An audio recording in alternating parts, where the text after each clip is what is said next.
The fire alarm went off during finals, but our teacher locked the door and said, "Nice try, but nobody's getting out of this test." I was halfway through question 17 on my AP chemistry final when the fire alarm started shrieking. The sound was so loud it made my teeth hurt, and everyone's heads snapped up from their exam papers at exactly the same moment. People started gathering their stuff automatically because we'd done this drill 100 times before. The protocol was simple. Leave everything except your phone and wallet, line up at the door, walk to the designated assembly area outside. Mrs. Garrison stood up from her desk at the front of the room and held up both hands like she was stopping traffic. She didn't head toward the door or reach for her emergency folder. Instead, she walked over and turned the deadbolt lock with this deliberate click that echoed even over the alarm. "Nice try, but nobody's getting out of this test," she said, her voice cutting through the noise. "Return to your seats immediately. You have 43 minutes remaining." I looked around at the other 26 students in the room, and everyone had the same confused expression. My friend Daniela, who sat 2 rows over, mouthed, "What the hell?" at me while pointing at the door. The alarm kept screaming, and Mrs. Garrison walked back to her desk like nothing unusual was happening. She sat down and started grading papers from another class, completely ignoring the sound that was making it impossible to think. A kid named Isaiah stood up near the back and said he was pretty sure we had to evacuate during fire alarms. Mrs. Garrison didn't even look up from her grading. Every single year, some student thinks they're clever and pulls the alarm during finals week. Last year it was during the AP biology exam, and the year before that it was during pre-calculus. I've been teaching for 19 years and I'm not falling for it anymore. You all stay right here and finish your tests. The alarm continued for another 30 seconds before cutting off abruptly, leaving this ringing silence in the room. But even without the noise, nobody moved to start working again. We were all just sitting there looking at each other and at the locked door and at Mrs. Garrison, who was acting like this was completely normal. I could see smoke coming under the door from the hallway. Just a thin gray line at first, barely visible against the tile floor. I thought maybe I was imagining it because my eyes were tired from staring at chemistry equations for an hour. But then Daniela stood up and pointed at it, and once she did, everyone could see it. The smoke was getting thicker, turning from gray to darker gray, creeping across the floor like fog. "Mrs. Garrison," Daniela said, her voice getting higher. "There's smoke. We need to leave right now." Mrs. Garrison finally looked up from her papers, squinting at the door like she needed glasses but refused to admit it. She stood and walked over, bending down to look at the smoke, then straightened up and waved her hand dismissively. "It's probably from someone vaping in the bathroom. You know how the ventilation system pulls air through the hallways. Everyone sit down and get back to work. You're wasting precious test time with this nonsense." But the smoke kept coming, and now I could smell something burning. Not like paper or wood, but something chemical and sharp that made my throat feel tight. Isaiah walked toward the door despite Mrs. Garrison's order, and 3 other students followed him. They tried the handle, but it didn't budge because she'd locked it. Isaiah turned around and said they needed the key, and Mrs. Garrison crossed her arms and shook her head. "You'll get the key when the test time is up, not 1 second before. I'm not going to let you all cheat by looking up answers on your phones during a fake fire drill. Now sit down." That's when the second alarm started, except this one was different. It wasn't the fire alarm with its steady wailing.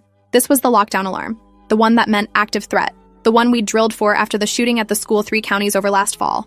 The sound was this pulsing tone that made my whole body tense up, and a recorded voice came over the intercom saying, "Lockdown initiated. This is not a drill. All teachers secure your classrooms immediately." Everyone started talking at once, voices overlapping in confusion and fear. Half the class stood up and moved toward the windows, which were those old-fashioned kind that actually opened. Mrs. Garrison's face went from annoyed to confused for just a second, but then she set her jaw and said louder, "Everyone in your seats now. I don't care what the intercom says. This is clearly students coordinating to disrupt finals. Sit down or you'll receive a 0 on this exam." The smoke was now thick enough that the far corner of the room was getting hazy. I could hear something in the hallway, footsteps running and someone yelling, but I couldn't make out the words through the door. My phone buzzed in my pocket, which shouldn't have been possible because we'd all turned them off for the test. I pulled it out and saw 15 missed calls from my mom and a text that just said, "Fire at school, get out now, news says whole building." I held up my phone to show Mrs. Garrison. "My mom says there's a real fire. It's on the news. We need to leave right now." She walked over and snatched the phone from my hand, looking at the screen with narrowed eyes. For a moment, I thought maybe she'd finally believe us, but instead she powered it off and set it on her desk. "Clever, using your mother to try to convince me. But I'm not naive. You probably sent yourself that text before the exam started. Scheduled it to arrive during the test. Everyone's phones go on my desk immediately. This test continues." Daniela started crying, which made this situation feel even more unreal because Daniela never cried. She was the girl who'd broken her arm during soccer practice and walked to the nurse's office without making a sound. Now tears were running down her face as she stared at the smoke that was maybe 3 inches thick across the floor. Another student, a quiet kid named Warren who I'd never heard speak in class, suddenly stood up and grabbed his backpack. "I'm leaving. My dad's a firefighter and he always said if you see smoke, you go. I don't care about the test." Mrs. Garrison moved to block the door, spreading her arms wide like she could physically stop all 27 of us. "Warren Liu, if you take one more step toward this door, you will fail this class. Not just the exam, the entire semester. Do you understand me? Sit down right now." Warren stopped, and I could see him calculating whether graduating was worth potentially dying. The smoke chose that moment to trigger the sprinkler system. Water started raining down from the ceiling, immediately soaking all our test papers and making the ink run. Students screamed and tried to cover their exams with their bodies, but it was pointless. Within seconds, everything was drenched. Mrs. Garrison looked up at the sprinklers with this expression of betrayal, like they'd personally attacked her. She grabbed the emergency towel from her desk drawer and tried to dry off her gradebook, but it was already ruined. The water was cold, and the pressure was intense, like standing under a shower set to maximum. My clothes were plastered to my body, and my test paper had turned into a soggy mess that was disintegrating under my pencil. Through the windows, I could now see actual flames. Not in our room, but in the building across the courtyard. The science wing was on fire, with orange flames visible through third-floor windows and black smoke pouring out. The courtyard below was full of students who'd evacuated, all standing behind yellow tape that security must have put up. We could see them pointing up at our window, and some were holding phones up recording. Mrs. Garrison finally looked out the window, and her face went pale. The fire across the courtyard was growing, spreading from one window to the next, and we could hear glass breaking even through our closed windows. She stood there frozen for maybe 5 seconds, just staring at the flames. Then she pulled herself together and walked to the door, taking her keyring from her pocket. "All right, everyone line up single file. We're evacuating in an orderly fashion. No running, no pushing. Leave your tests on your desks." The door wouldn't open. She turned the key and pulled the handle, but something was wrong. She tried again, jiggling the key and pulling harder, but the door stayed shut. Isaiah pushed forward to help, and together they yanked on the handle while the smoke in the hallway got darker and started coming under the door in thick rolling clouds. "It's jammed," Mrs. Garrison said, and her voice cracked on the word jammed. "Something's blocking it from the outside. The heat must have warped the frame." That's when I realized we weren't just locked in by her stupid paranoia about cheating. We were actually trapped. The smoke was filling the room now, hanging at chest height and dropping lower with each second. Students started coughing, and the sprinklers continued dumping water on us. Through the window, the fire across the courtyard was fully engulfed, and I could see firefighters arriving with trucks and hoses, but they were focused on that building, not ours. They didn't know we were trapped in here. Daniela ran to the windows and started pulling on them, trying to open them wider. They were the crank style that only opened about 6 inches, not nearly enough for a person to fit through. She grabbed a chair and looked like she was about to throw it through the glass, but Mrs. Garrison screamed at her to stop. "That glass is expensive and we're on the 2nd floor. You'll kill yourself jumping from this height. Everyone stay calm while I figure this out." Warren pulled out his phone, which he'd hidden in his sock instead of putting on Mrs. Garrison's desk. He was trying to call 911, but kept shaking his head. No signal. The fire must have taken out a cell tower or something. I can't get through. The smoke was at our shoulders now, forcing us to crouch down to breathe. The air near the floor was slightly better, but not by much. My eyes were burning and my throat felt like I'd swallowed sandpaper. Around me, students were coughing violently, and a girl named Patricia threw up in the corner from the smoke inhalation. Mrs. Garrison was on her hands and knees at the door, still trying to force it open.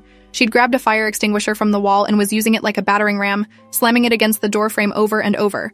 But the door was solid wood and the frame wasn't budging. I could see tears mixing with the sprinkler water on her face, and she kept saying, "I'm sorry, I'm so sorry," between hits. Isaiah and 3 other guys joined her, all of them throwing their weight against the door. They counted down together and hit it simultaneously, and I heard something crack. Not the door, but the wall next to it. The drywall had split from the impact, creating a small hole about the size of a baseball. Warren immediately started kicking at the hole, making it bigger. The drywall crumbled more easily than the door, and within a minute they'd created an opening large enough to see into the hallway. Smoke poured through the hole, thick and black, and through it I could see flames. The hallway was on fire. Not just smoke anymore, but actual flames running along the ceiling and down the walls. The lockers were glowing red from the heat, and I could see melted plastic dripping from the ceiling tiles. The door wasn't jammed because of warped wood. It was jammed because the hallway was completely impassable. Mrs. Garrison pulled back from the hole, her face covered in soot and her eyes wide. She looked at all of us crouched on the floor, soaking wet from the sprinklers, breathing smoke, and I saw the exact moment she realized what she'd done. She'd locked us in here during a real emergency. Her paranoia about test cheating had trapped us in a room that was filling with smoke while fire raged in the hallway outside. There was no way out through the door. The windows were too small. We were on the 2nd floor, too high to jump safely, and the firefighters outside were focused on the other building. Nobody knew we were here. Daniela stood up despite the smoke and faced Mrs. Garrison directly. "This is your fault. You did this. If we die in here, it's because you locked that door." Mrs. Garrison's mouth opened and closed, but no words came out. She looked around at all of us like she was seeing us for the first time, not as potential cheaters or grade statistics, but as actual human beings who were in danger because of her choices. She turned and grabbed the classroom phone from the wall, punching in numbers, but the line was dead, probably because the fire had damaged the infrastructure. She slammed the phone down and turned to the windows. "We have to break them. It's the only way to signal for help and get fresh air. The fall won't kill you if you hang from the ledge and drop. It's only about 10 feet that way." Isaiah grabbed the chair Daniela had been holding earlier and swung it at the window. The glass spiderwebbed but didn't break. He swung again, and this time, the window shattered outward in a shower of glass. Fresh air rushed in, and we could hear sirens and people shouting below.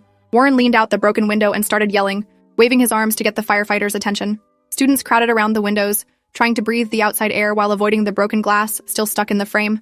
Below us in the courtyard, people were pointing up at our room now. I could see firefighters turning their hoses toward our building, finally noticing that the fire had spread from the science wing to the humanities building where we were trapped. But the smoke was getting worse, not better. Even with the window broken, the smoke from the hallway was overwhelming the fresh air. We were all coughing constantly now, and Patricia had passed out in the corner. 2 students were dragging her to the window, trying to get her closer to the fresh air. Mrs. Garrison was helping them, her earlier authority completely gone, replaced by desperate guilt. Through the broken window, I could see a fire truck positioning a ladder. But it was moving so slowly, the hydraulics raising the ladder foot by foot while smoke poured out of our window. The firefighters were shouting something through megaphones, but I couldn't understand them over the sound of the fire and the sprinklers and everyone coughing and crying. Isaiah didn't wait for the ladder. He cleared the remaining glass from the window frame with his jacket wrapped around his hand, then sat on the ledge with his legs hanging outside. Mrs. Garrison grabbed his shoulder and tried to pull him back, but he shrugged her off. "I'm not dying in here because you're worried about liability. I'm jumping." He turned around so he was facing into the room, holding the window frame with both hands. Then he lowered himself until he was hanging from the ledge by his fingertips, his feet dangling maybe 12 feet above the ground. He looked up at us one last time, said, "See you on the ground," and let go. I watched him fall, his arms windmilling as he tried to control his descent. He hit the wet grass and rolled, and for a horrible second I thought he'd broken something. But then he stood up, limping but upright, and gave us a thumbs up before security guards rushed over to pull him away from the building. That broke the dam. 3 more students immediately lined up at the window, preparing to follow Isaiah's lead. Mrs. Garrison tried to stop them, grabbing arms and saying the ladder was almost here, but they ignored her. One after another, they dropped from the window, some landing better than others. A girl named Keisha landed hard on her ankle and had to be carried away by 2 firefighters. Warren made it down without injury and immediately started helping the firefighters position their ladder toward our window. The ladder finally reached our window after 7 students had already jumped. A firefighter in full gear climbed up and poked his head through the broken frame, his breathing apparatus making him look alien. He assessed the situation, saw the smoke-filled room and the remaining students, and started barking orders. One at a time onto the ladder. Fastest way down is going to be me carrying the smaller students.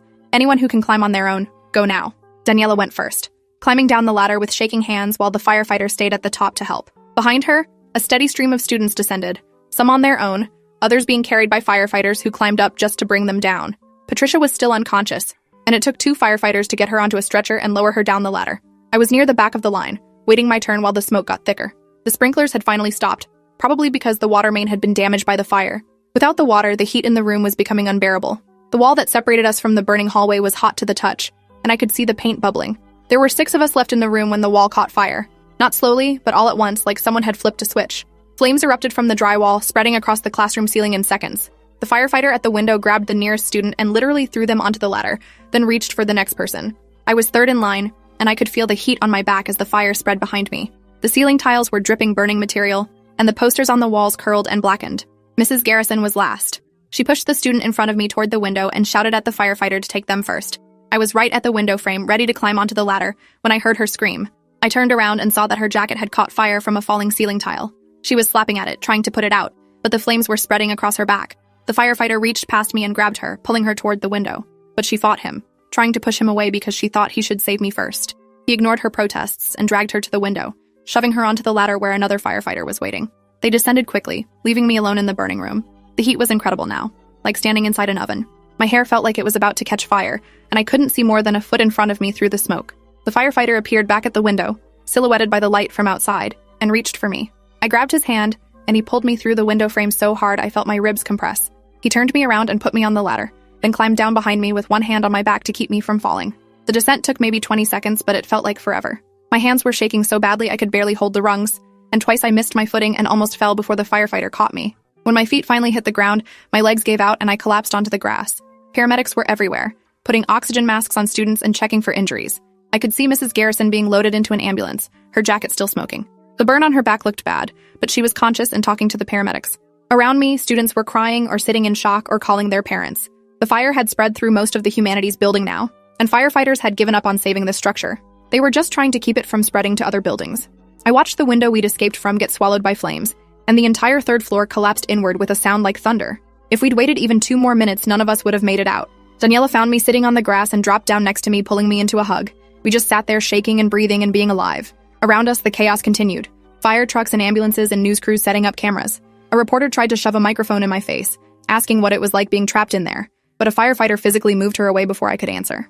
My mom arrived 30 minutes later, running across the courtyard and crying so hard she couldn't speak. She just grabbed me and held on, checking me over for injuries like I was 5 years old instead of 17. My dad showed up right behind her, and he was crying too, which I'd never seen before in my entire life. They took me to the hospital even though I said I was fine. The doctor said I had smoke inhalation and needed to stay overnight for observation.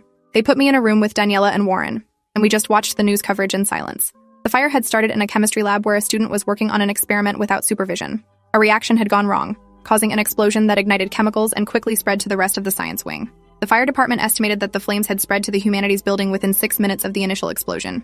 They showed aerial footage of the damage, and I counted 5 buildings that had been partially or completely destroyed. The death toll was being updated constantly, and every time they added a number, my stomach dropped. The reporter said that 1 teacher and 3 students were still unaccounted for, and I wondered if they'd been in rooms like ours, trapped by circumstances or bad decisions. The next morning, a different reporter did a whole segment about Mrs. Garrison.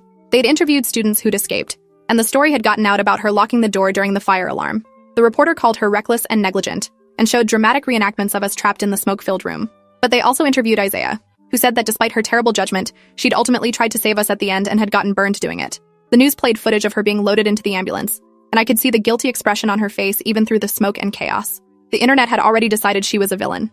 There were hashtags calling for her teaching license to be revoked, and someone had started a petition to press criminal charges. Parents were giving interviews saying she should go to prison for endangering students, but none of them had been there in that room, hadn't seen her face when she realized what she'd done, hadn't watched her push students out the window before herself even as the fire caught her jacket. My mom wanted me to give an interview, to tell my side of the story, but I couldn't. What would I even say? That Mrs. Garrison made a horrible choice that almost killed us, but that she wasn't actually a monster? That she'd spent 19 years teaching and this one mistake was going to define her entire career? That I was angry at her but also felt bad for her? None of that fit into a neat soundbite that would satisfy the internet's hunger for villains. The school was closed for the rest of the semester while they investigated and assessed the damage. We all had to take our finals remotely from home, which felt absurdly anticlimactic after everything that happened. I sat at my desk in my bedroom, taking the chemistry final on my laptop, and kept thinking about the original test paper disintegrating under the sprinklers. I got a B on the makeup exam, which was better than I deserved given that I couldn't focus on any of the questions. 3 students died in the fire, 2 in the chemistry lab where it started, killed instantly by the explosion. 1 more in a bathroom on the 3rd floor of the science wing, overcome by smoke before firefighters could reach them. Mrs. Garrison's door-locking decision hadn't killed anyone directly, but it had put 27 students in serious danger, and several of us had injuries from the smoke or from jumping out the window. The district placed her on administrative leave pending an investigation. Her teaching license was suspended, and there were discussions about pressing criminal charges, though the district attorney said that would be difficult to prove, given that she eventually tried to help us escape. I saw her one more time before the end of the school year. She was at the grocery store with her arm in a sling from the burns, looking at tomatoes like they contained the answers to the universe. She saw me at the same moment I saw her, and we both froze. For a long moment, we just stared at each other across the produce section. Then she walked over, moving slowly, like she was approaching a dangerous animal. "I'm sorry," she said, and her voice was hoarse, probably from smoke damage. "I know that's not enough, and nothing I can say will make it better. But I need you to know I'm sorry, and I think about what I did every single day." I didn't know what to say back. Part of me wanted to scream at her, to tell her that she'd traumatized 27 teenagers because she was paranoid about test cheating. But looking at her standing there with her burns and her sling and her obvious guilt, I couldn't find the anger anymore. I just felt tired. "Okay," I said finally. "I believe you're sorry. But that doesn't change what happened." She nodded like she'd expected that answer, maybe even hoped for it because it would be easier than forgiveness. We stood there for another awkward moment before she turned and walked away, leaving her shopping cart behind. I never saw her again after that. The school district didn't renew her contract, which was their way of firing her without actually firing her. She moved out of town that summer, and I heard from someone that she'd gotten a job in retail, completely leaving teaching behind. The school year ended remotely, and graduation was a strange, subdued ceremony held in a parking lot with everyone wearing masks and maintaining distance. Our class had been planning for 4 years to celebrate together, but instead, we received our diplomas one at a time while our families watched from their cars. The principal gave a speech about resilience and overcoming tragedy, but it felt hollow. We hadn't overcome anything. We'd just survived. Daniela and Warren and I ended up going to the same college, not because we'd planned it, but because we couldn't imagine being separated after what we'd been through. We had an unspoken understanding that nobody else would get what it was like to be trapped in that room, watching the smoke rise while a teacher's paranoia kept us locked inside. We became the kind of friends who didn't need to explain things, who could look at each other during a fire drill and know exactly what the other was thinking. The nightmares started about a month after the fire. I'd dreamed that I was back in that classroom with the smoke rising and the door locked, but in the dreams, the firefighters never came. I'd wake up gasping, my chest tight, convinced I could smell smoke even though my dorm room was perfectly safe. My roommate freshman year was understanding at first, but after the 3rd time I woke him up screaming, he requested a room change. I didn't blame him. I started seeing a therapist at the campus counseling center, a woman named Dr. Nina Reeves, who specialized in trauma. She had me do these exercises where I'd visualize the classroom but change the ending. Imagine myself calmly walking out through an unlocked door. It helped sometimes, but other times the exercises just made me relive everything more vividly. She explained that I had PTSD and that it might take years to fully process what had happened. Years. The idea that I'd be dealing with this for years made me want to give up therapy entirely, but I kept going because the alternative was letting the fire define the rest of my life, and I refused to give it that power. By sophomore year, the nightmares had decreased to maybe once a month instead of every week. I could sit through fire drills without panicking, though I always made sure I was near an exit and knew exactly how to get out. I started taking education classes because I'd decided I wanted to be a teacher, specifically a chemistry teacher. Dr. Reeves said this was my way of reclaiming the narrative, of taking something traumatic and turning it into purpose. Maybe she was right. Or maybe I just wanted to prove that teachers could make better choices than Mrs. Garrison had made. The summer after my junior year, I did a teaching internship at a high school summer program. On my first day, the fire alarm went off during a lab session. It was just a drill, but my body didn't know that. My heart rate spiked and my hands started shaking, and for a moment I couldn't move. But then I looked at the 15 students staring at me, waiting to see what I'd do. I took a breath, unlocked the classroom door, and led them outside in a calm, orderly line. We stood in the parking lot until the all-clear was given, and none of those students knew that I'd just overcome something huge. But I knew, and that was enough. I graduated with my teaching degree and got hired at a school district 2 states away from where I grew up, far enough that nobody knew my history unless I chose to tell them. My first semester teaching was exactly as chaotic and overwhelming as everyone said it would be. I had 130 students across 5 classes, and I spent every evening grading papers and planning lessons and wondering if I was doing anything right. But during fire drills, I was always the teacher who got my students out the fastest. I never, not even once, considered that an alarm might be fake or treated safety protocols like they were inconvenient.